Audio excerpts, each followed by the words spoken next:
Hi, this is a video conference for the Electronic Literature Organization conference of this 2021 year post-pandemic. I'm going to give my conference entitled Close Reading of Stephanie Strickland, Cindy Lawson Jaramillo, and Paul Ryan's Slippingglimpse.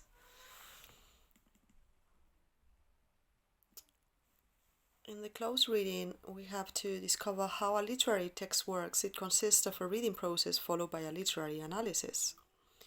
The ways that I find more appropriate to analyze electronic literary works are using hermeneutics to interpret the text and semiotics in order to examine the use of signs. Furthermore, as poetry is inseparable from emotion, the close reading of the electronic poem Slippingglimpse is also going to be analyzed, applying affect theory.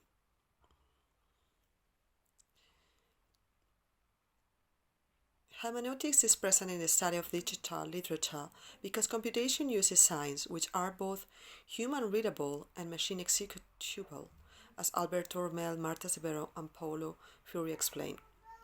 Humans tend to be textualized to interpret, and in the field of digital humanities and hermeneutics, traced and data field. In a hermeneutic approach to the digital, the researcher works on the philosophical part of electronic literature. Alberto Romel introduced the concept of imagination written with an E instead of an I, arguing that human schematizations are externalized into technologies and that human imagination has its analog in the digital dynamics of articulation between databases and algorithms. E-poetry sound and image make it close to art. Web space increases the visual contents of poetry. However, the visual content of poetry has always been there. In Giovanna di Rosario words, poetry and art in general have always been synonymous with subjectivity, with creativity. E-poetry comes from the avant-garde movement tradition. Its originality and novelty has even put up into question by some critics because they believe that electronic poems are only reproducing 50 avant-garde experiments. However, media provides new elements and electronic poems are original for their themes, visualizations, and new ways to be manipulated by the reader.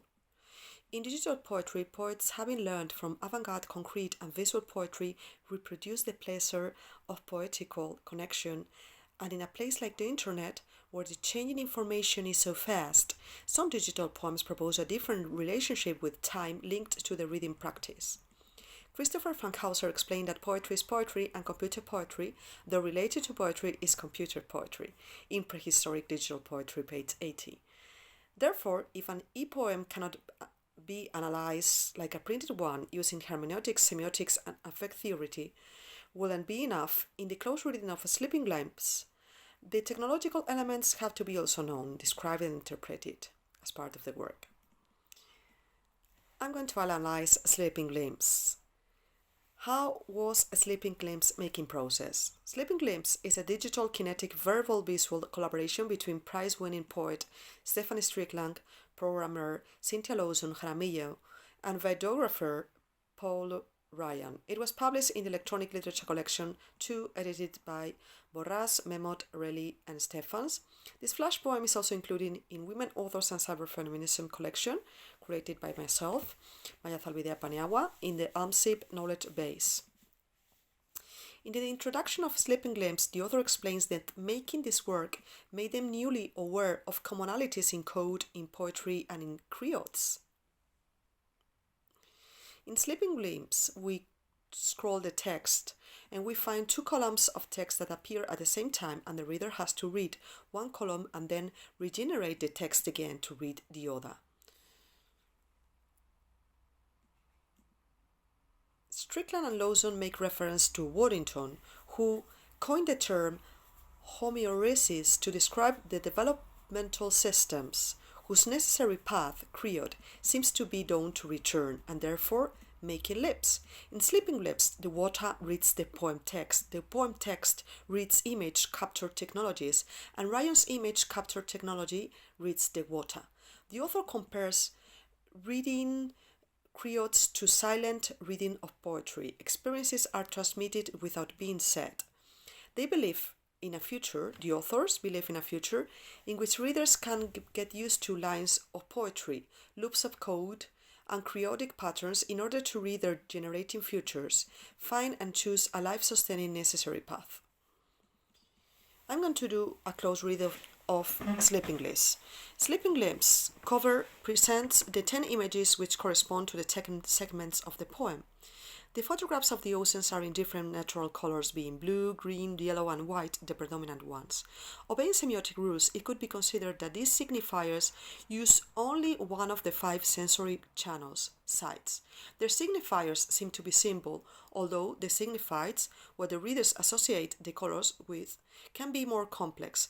The signifieds could be blue for calm, green for peace, yellow for heat, and white for emptiness.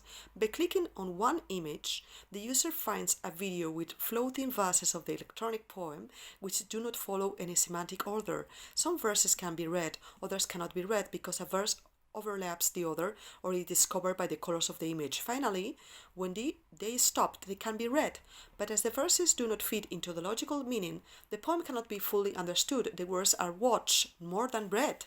However, even if the content is not clear, through images we can experience feeling and energies. The meaning doesn't need to be understood. When analyzing electronic poetry, Giovanna di Rosario, quoting Ellen Sissus, explained this intentional ambiguity of meaning. According to Di Rosario, paraphrasing Sissus, the digital writing frees the language from the primary of meaning, opening it up to the unintentional, not intentional reading movement.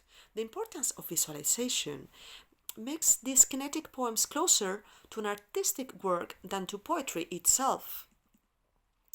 There are 2 ways of enjoying Slippingglimpse from my point of view. Reading, one is watching the videos and floating verses, and the other is clicking on scroll text and reading the segments of the poem text while watching the video at the background. Slippingglimpse software tracks the motion of the water movement that occurs within each of the videos. Meaning can be found in each word in a segment of a poem. All segments of the electronic poem contain a video with floating sentences which imitate handwriting. I interpret that the fact that the text can be read, but the handwritten text in nature cannot, as the idea that we can control reading a text, but we cannot control nature. Natural elements come and go. There is a continuous movement. Everything flows, like in Heraclitus' Pantarei. Like in a Vicente Huidobro's creationist poem, images and metaphors are juxtaposed, combining words irrationally. My personal interpretation is that the poet is explaining writing digital poetry process as carving in a stone where nobody has done it before.